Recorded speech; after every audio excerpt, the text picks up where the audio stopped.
अमलियात का ख़जाना आपको दिखाने जा रहा हूँ जो नक्श की चाल और रफ्तार के एतबार से हैं। तो आप ये देख लें और से अब मैं आपको इनके बनाने के तरीके जो हैं वो आगे दिखाऊंगा।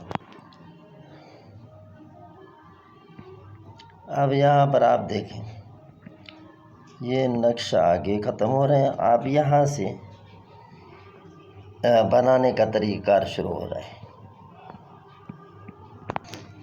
ये सारे तरीक़ेकार हैं इसके, आप देख लें।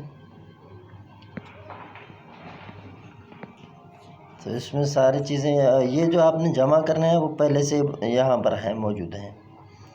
जिसके आदाद आपने जमा करना है वो यहाँ पर पहले से मौजूद हैं।